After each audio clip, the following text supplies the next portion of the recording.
hear our voice. This is not over. I'm telling you, this is not over. More trouble on the tracks. New developments in an unprecedented railway work stoppage. A defiant union pushes back against government efforts to end the labor dispute.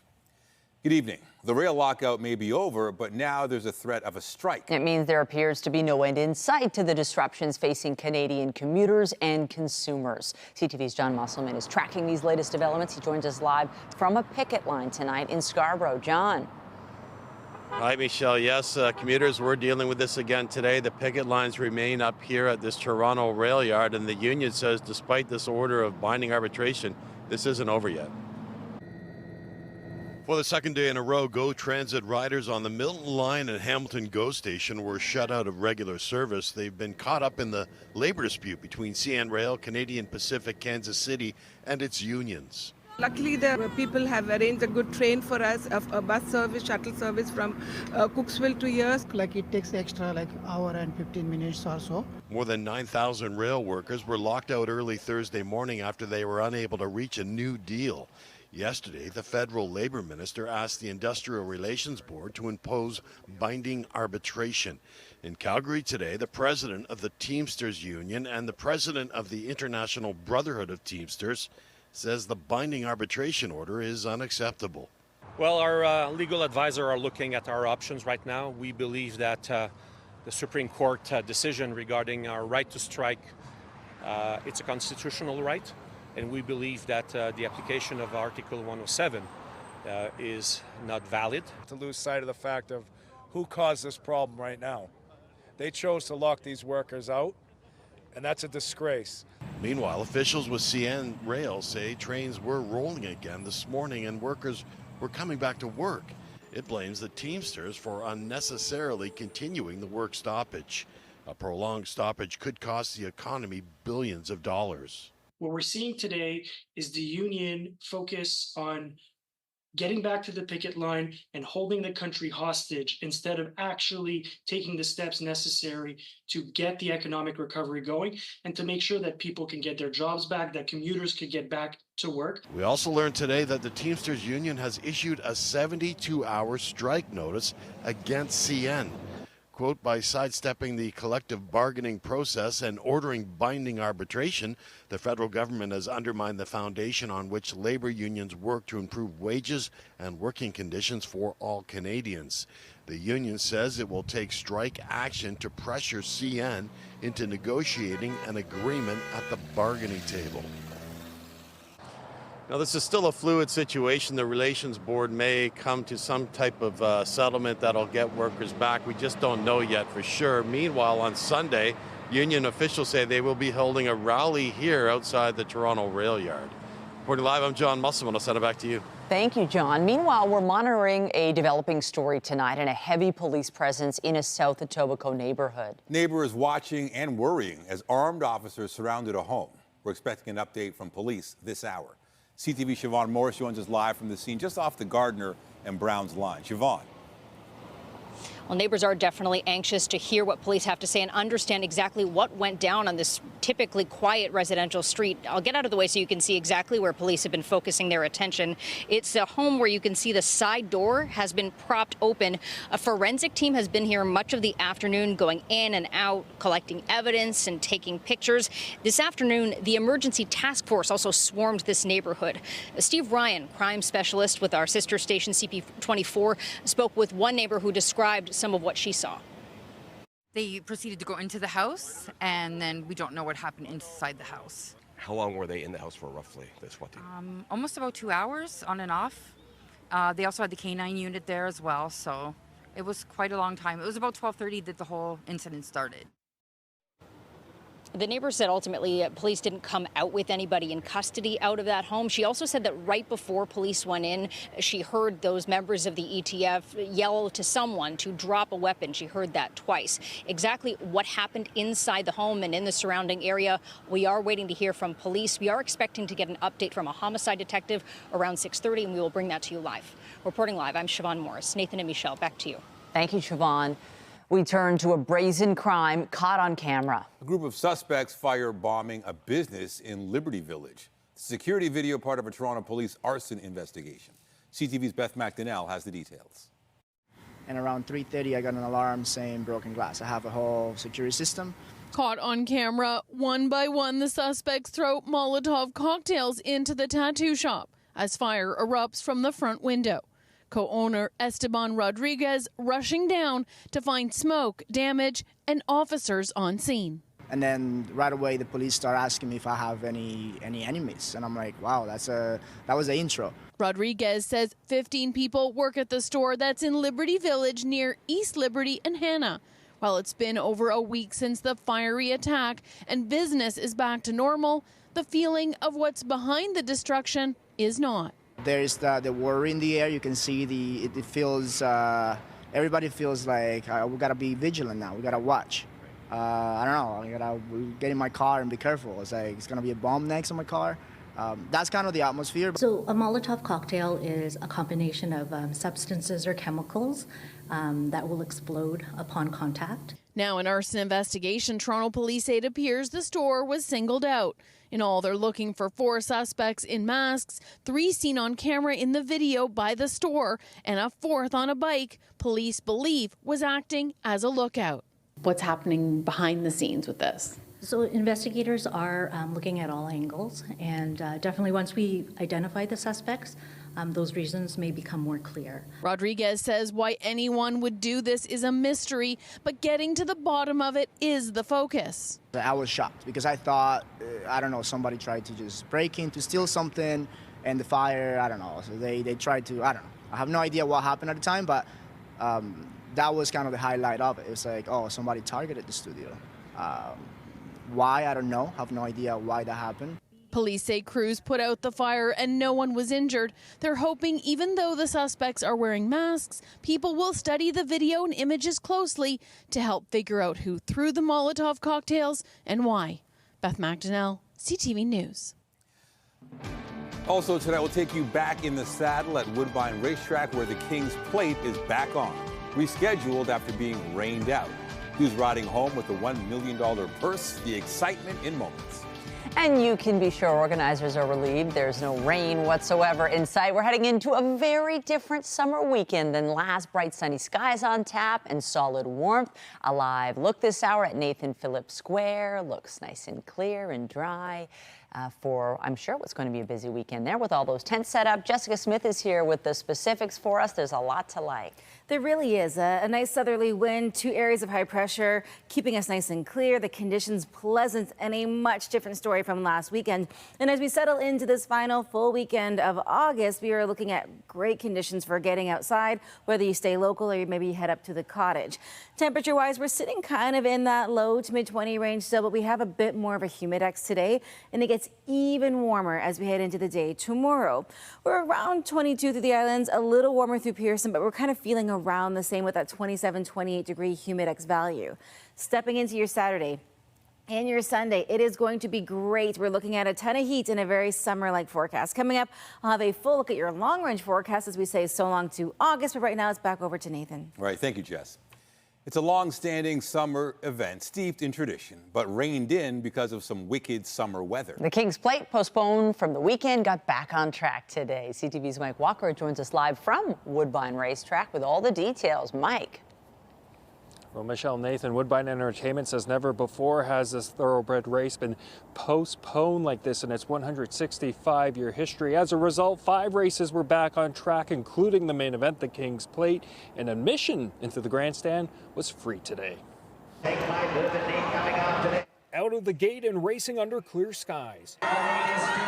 The 165th running of the King's Plate picking up where it left off after last weekend's rainout.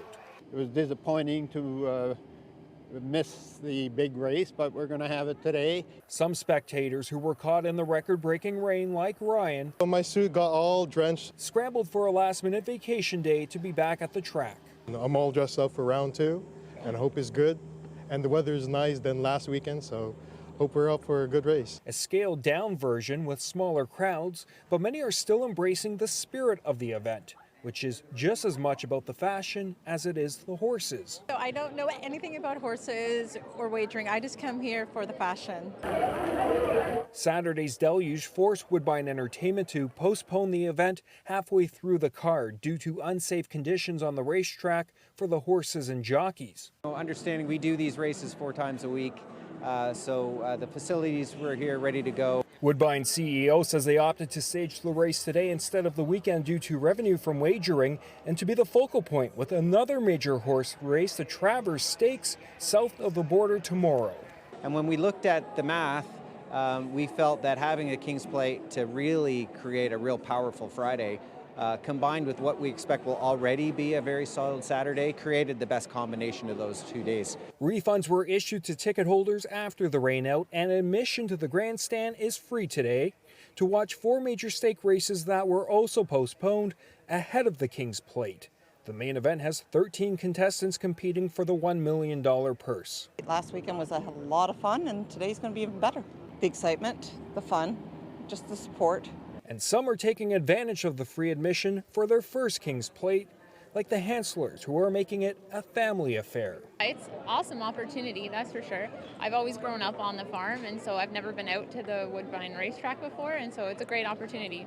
The King's Plate is Canada's oldest and most prestigious thoroughbred race.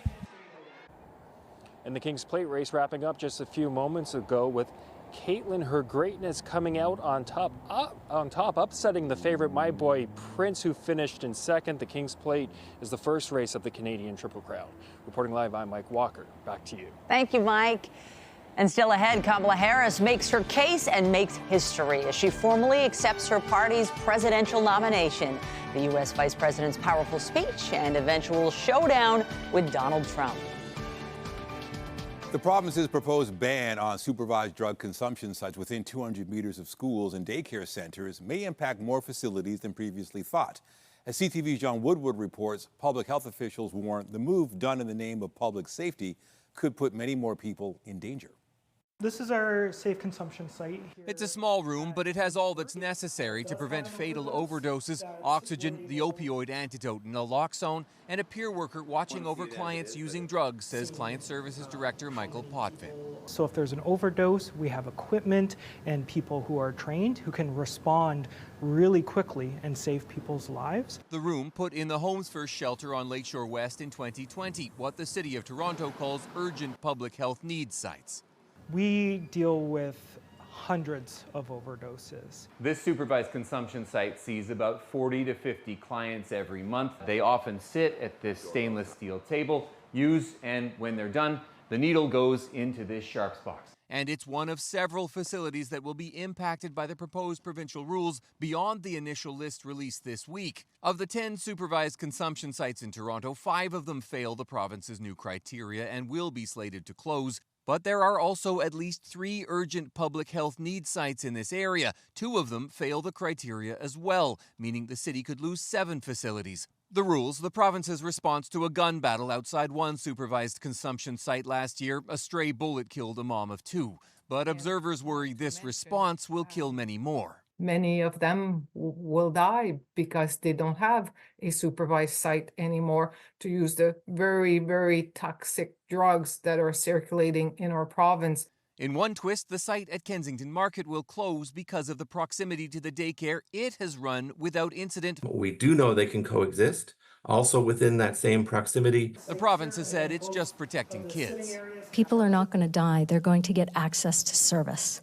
Potvin disagrees and also says without these sites, drug use will become more visible, not less. John Woodward, CTV News.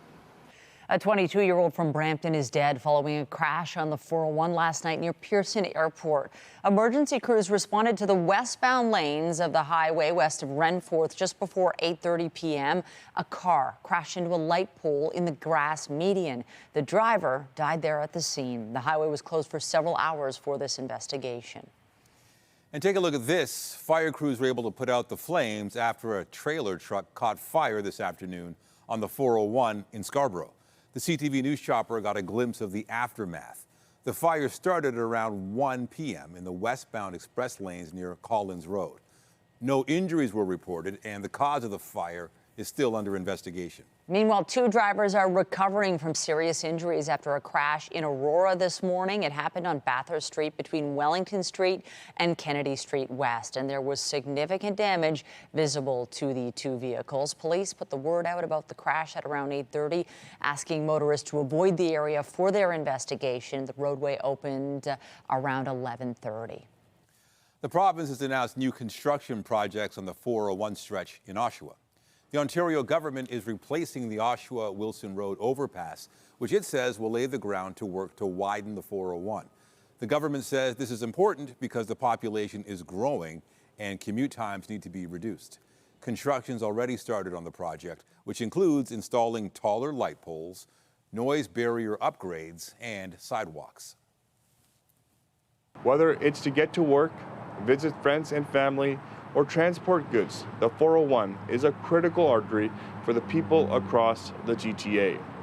As Durham's population grows, we will need to continue to invest in the new roads, bridges, highways, and public transit needed to improve the community for everyone.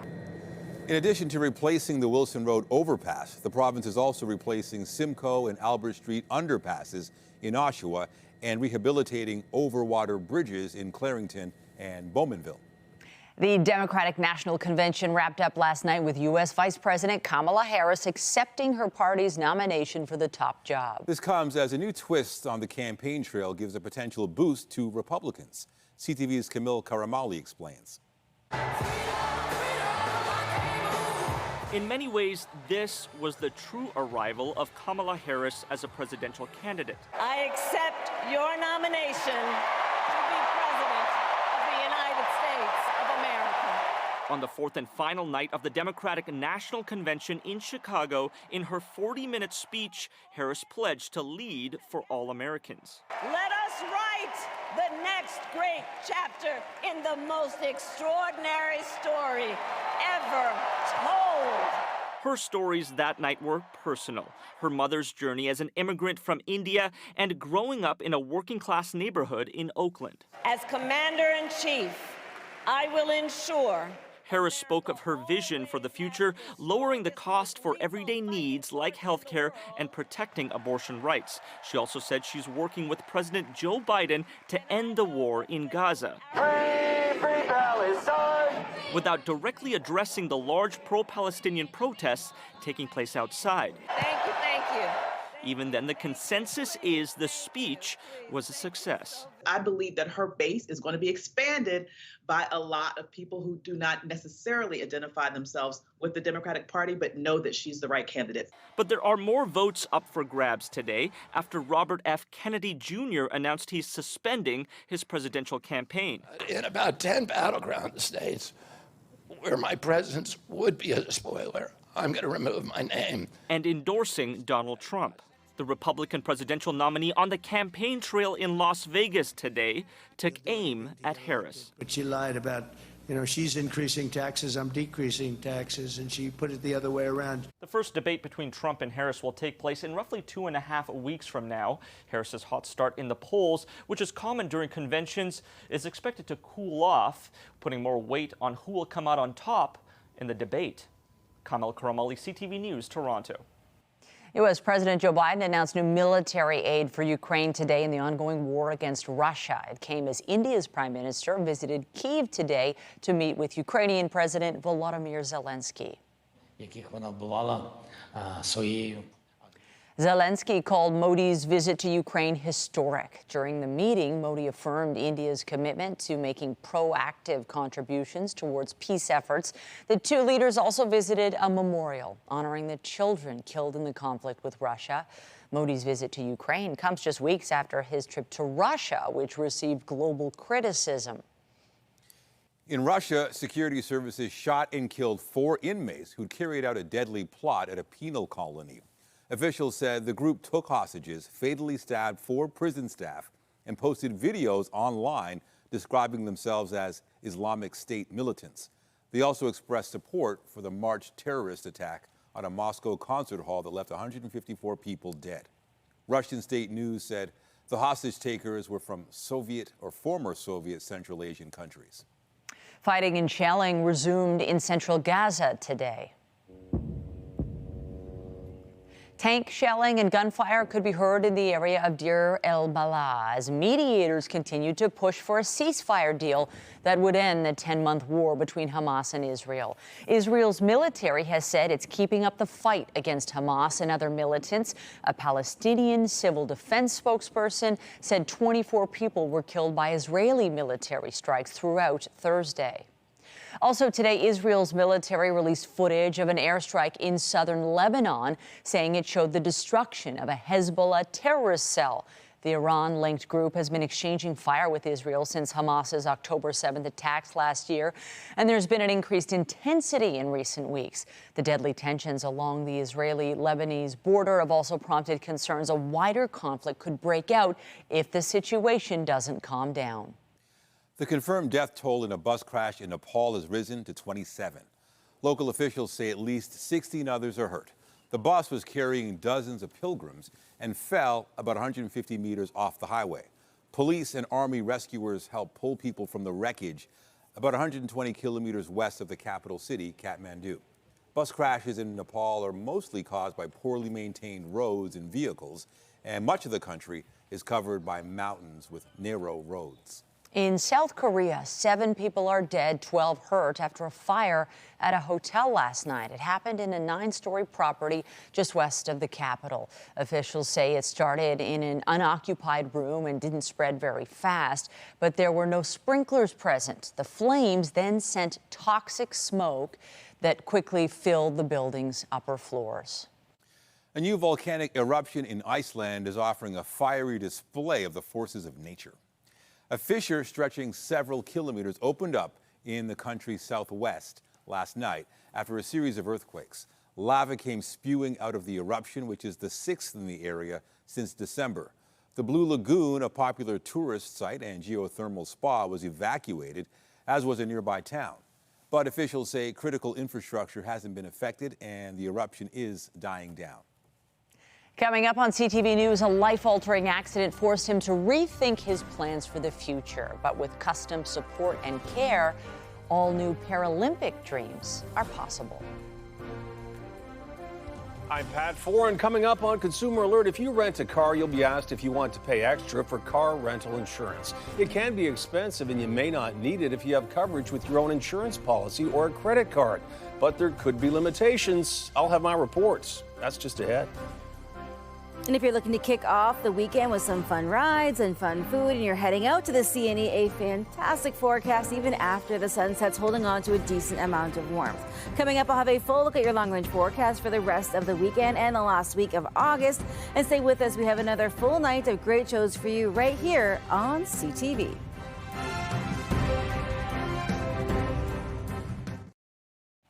If you rent a car, you'll likely be asked if you want to pay extra for car rental insurance. You may think you're covered with your own insurance policy or credit card, but there can be restrictions you might not know about. Here's Pat Foran and Consumer Alert. Many people have their own coverage, which allows them to rent a vehicle without having to pay extra to the car rental company. However, there can be limitations on the kind of car you rent, how much it's worth, and the country you plan to drive in. Sean Beasley spends a lot of time on the road. I rent a car probably about 20 times a year. As for insurance for all those rentals, he says he's covered. I don't get insurance because my vehicle insurer, automatically offers us rental car insurance. Beasley pays an added cost to his insurance company so that rental coverage is included with his policy. Both auto insurance and credit cards can have pretty significant limitations when it comes to car rentals. And that can include what kind of cars they'll cover, for how long, and even in what countries. Rental car insurance can be expensive, sometimes an extra $50 per day. When does adding it to the rental make sense? If you only have liability insurance on your own car, you'll need to get a separate policy for the car rental in case there's damage to it in the event of a crash. Here are some guidelines to help you decide if extra coverage is right for you. Is the rental car fancier than your car? Some credit card rental insurance and personal auto policies won't cover certain types or classes, like large sport utility vehicles or luxury cars. Are you renting in a foreign country? Many companies say your auto insurance coverage extends only to rentals in Canada and the U.S. The same goes for rental insurance offered by most credit card companies. If you're renting an RV, a cargo van, or a moving truck, these vehicles are usually not covered under standard auto or credit card insurance policies. If you decide to add extra insurance, consider adding up to these 3 types.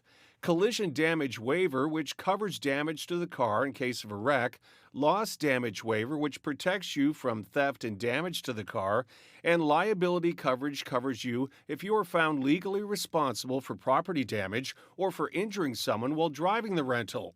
Terms might be slightly different depending on the rental agency, so if you're renting a car, you'll want to check all policies carefully to make sure you have coverage in case you need it. Last year, we did a story with a driver who rented a pickup truck and declined paying for rental coverage. He thought he was covered through his own policy, but he wasn't. The truck was stolen, and he had to pay $50,000 to cover the loss. On your side, I'm Pat Foran. If you have a consumer story idea, email us at alert@ctv.ca.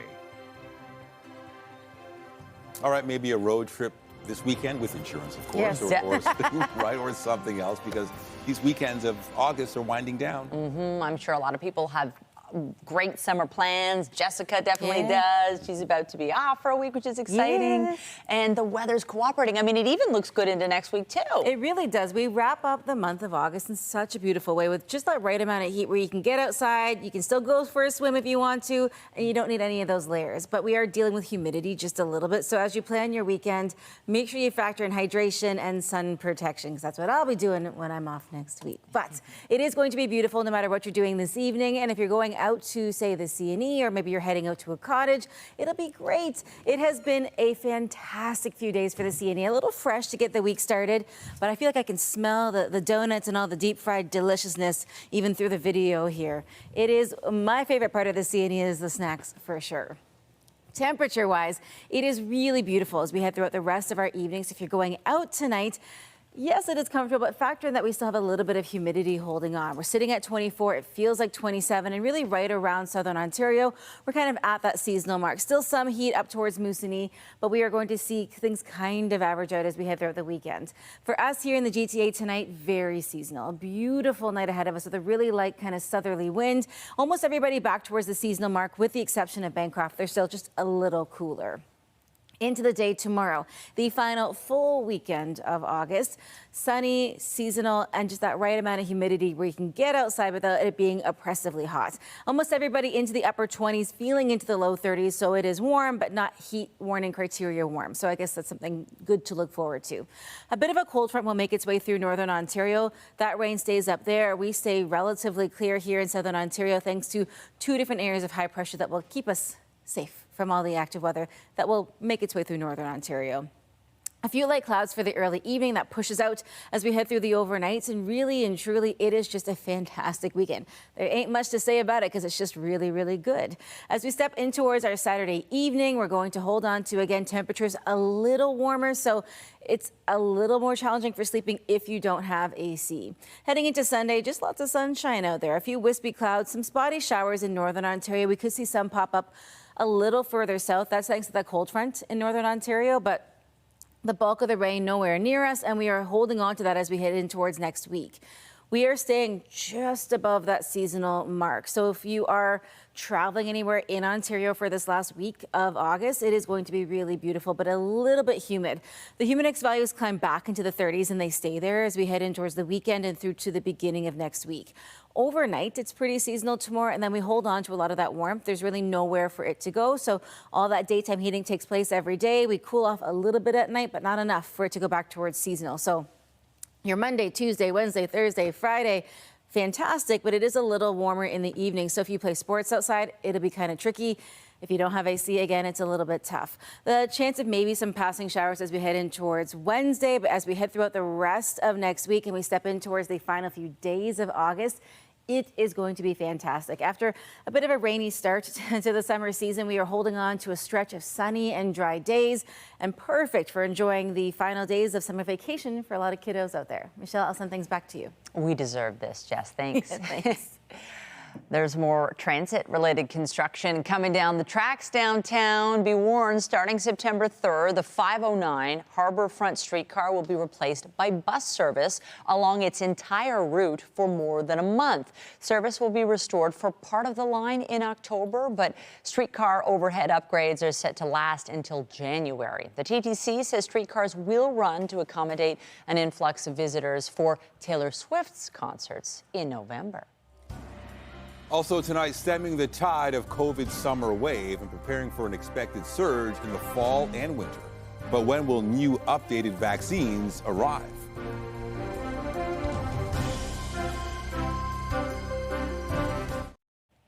Next week marks the start of the Paralympic Games in Paris. And Toronto's Holland Bloorview Kids Rehab has played a key role in the success of several of the athletes with their sights set on the Games. CTV's health reporter Pauline Chan has the details. It's clear that 27-year-old Keba Njai and prosthetist Neil Reddy have a close relationship. He believed in me with my goals and everything, and he goes above and beyond to make sure that I achieve my goals. Njai was 15 when a car accident left him with an above-the-knee amputation of his left leg. I was a soccer player, and my goal was to be a professional because I was so good.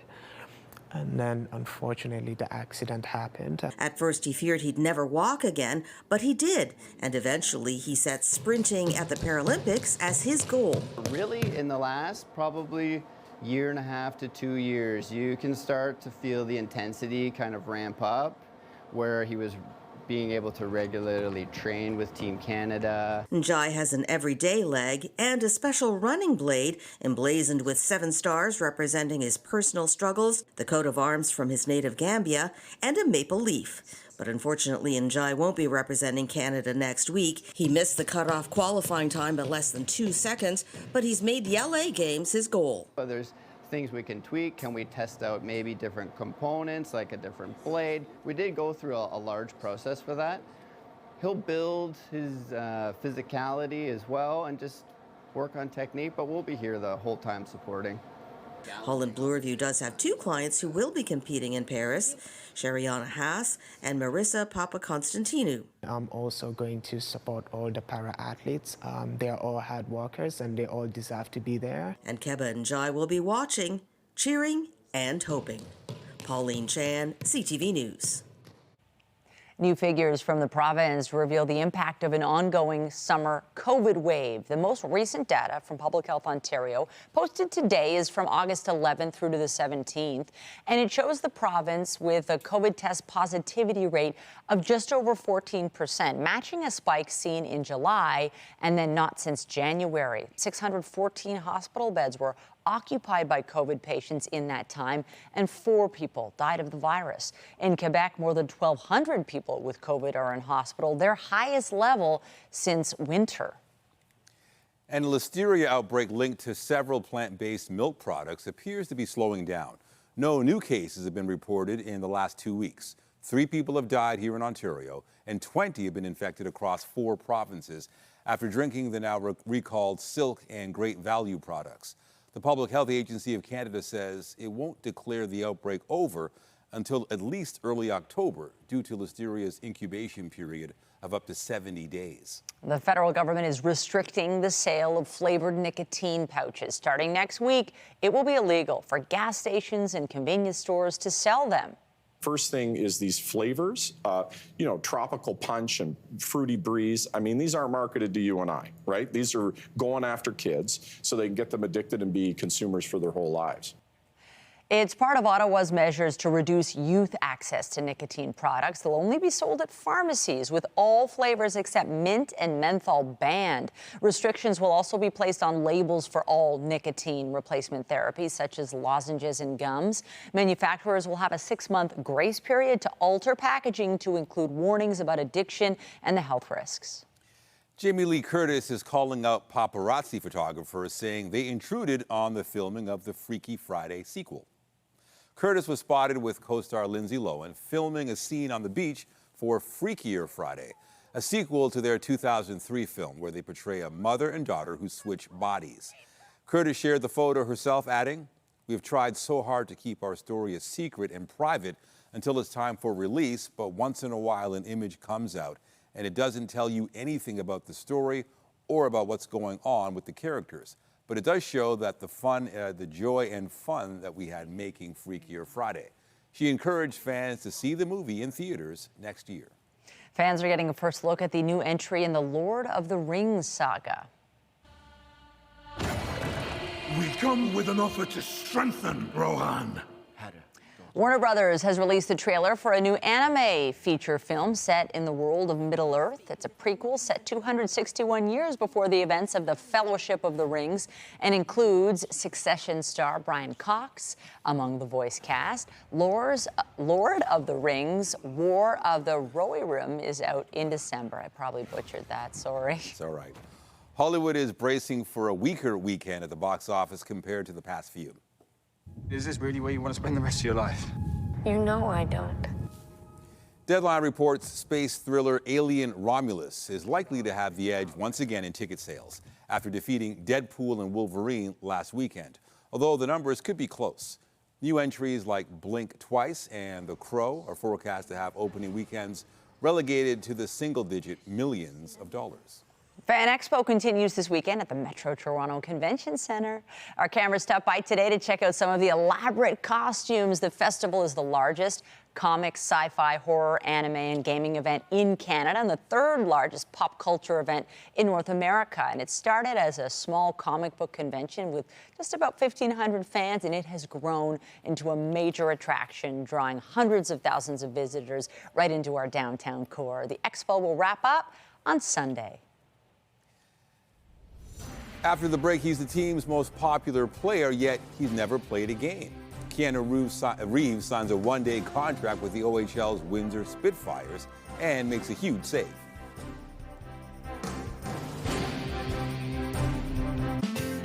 Hi, Toronto. I'm Teddy Wilson. And I'm Nicole Cervinas. Welcome to Things to Know TO. Each week, this show shines a spotlight on a wide variety of local businesses, services, events, and initiatives from across the greater Toronto area. These companies are part of what makes Toronto one of the world's most vibrant cities and a great place to live, work, and play. Join us every week on Saturday mornings for Things to Know TO. And don't forget to visit our website, thingstoknowto.ca, to check out all of our great content. They proceeded to go into the house, and then we don't know what happened inside the house. Updating our top stories, there's a heavy police presence in a South Etobicoke neighborhood tonight. An ongoing concern and questions from neighbors about what led emergency task force officers to swarm a property near Sheldon and Silvercrest Avenue this afternoon. Homicide investigators are set to share more details during a news conference at 7 o'clock. Who caused this problem right now? They chose to lock these workers out, and that's a disgrace. Continued trouble for Canada's major railways after the federal government stepped in to halt a work stoppage yesterday. The Teamsters Union has issued a 72-hour strike notice at Canadian National Railway as it challenges Ottawa's order to go to binding arbitration. CN said the union was holding Canada hostage to its demands. There is the worry in the air. You can see it feels, everybody feels like we gotta be vigilant now. We gotta watch. And an arson investigation is underway in Liberty Village after a group of suspects were caught on camera firebombing a local tattoo shop.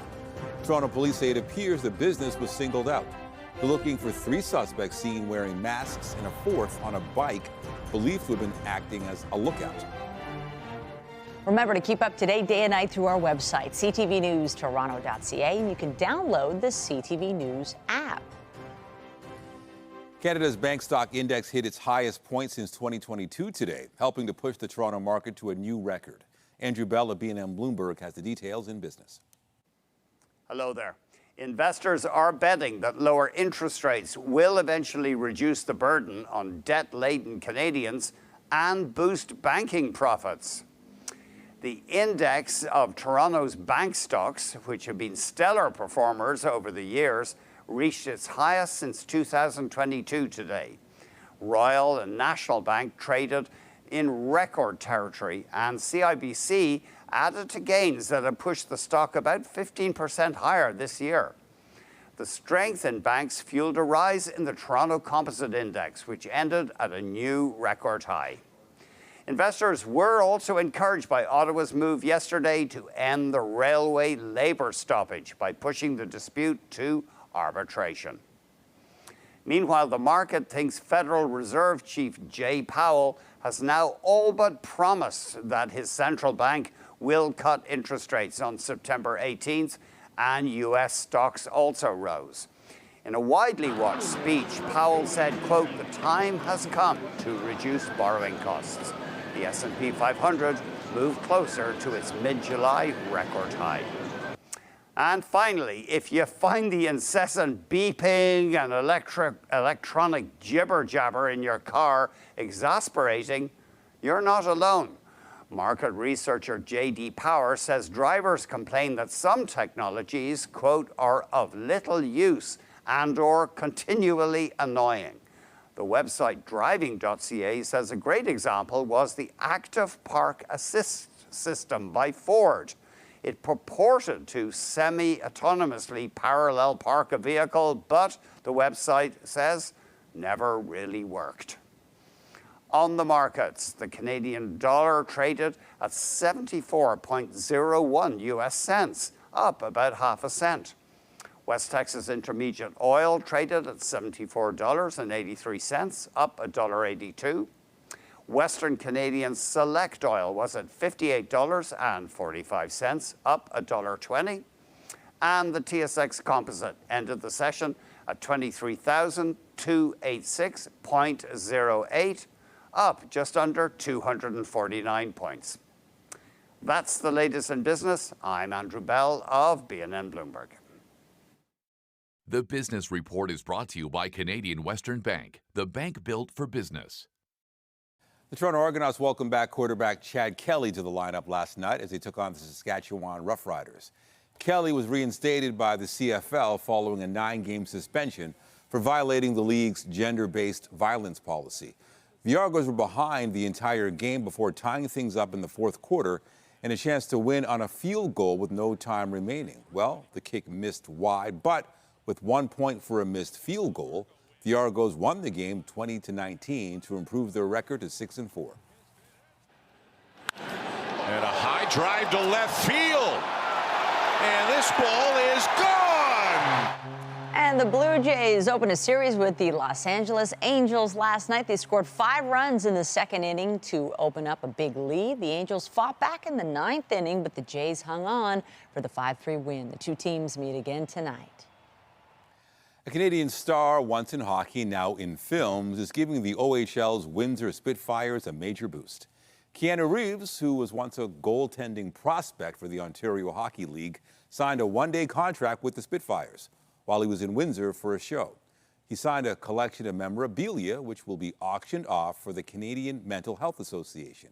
Reeves was in Windsor for a show with his band Dogstar. Just ahead, a young humpback whale tangled in fishing gear freed. The dramatic rescue in one of the world's busiest harbors. Just ahead. And a reminder, the CTV News at 6 podcast is available as a download every weeknight. And a special have a great weekend to those of you listening to the newscast live on News Talk 1010. Toronto's top stories, breaking news alerts, and watch live. Download the CTV News app. Monday at 6. It shocked me to my core. She won big playing the lotto. It's not indicated anywhere. So why can't she claim her jackpot? They can't do that. Monday on CTV News at 6. One of the world's busiest harbors was the scene of a rescue of a young humpback whale. The 13-meter mammal was spotted in Sydney Harbor on Thursday in potential distress. A local rescue group says it received a call about the whale entangled in fishing gear, prompting the involvement of authorities. Australia's National Parks and Wildlife Service said it tried to free the whale yesterday, but had to stop the efforts after losing the sunlight. Officials say part of the challenge here was tiring the whale so the ropes could be cut safely. Disentangling whales is a dangerous thing, and human safety is obviously the first priority. So there was success in terms of placing a tracker on this humpback whale. So to kind of give you an idea, Humpback whales are these large whales that we have in Australian waters right now. They migrate past Sydney along the Humpback Highway. And as they migrate, unfortunately, sometimes they overlap in fishing gear. And in this case, yesterday, what was observed was a whale dragging gear. So it was around the tail.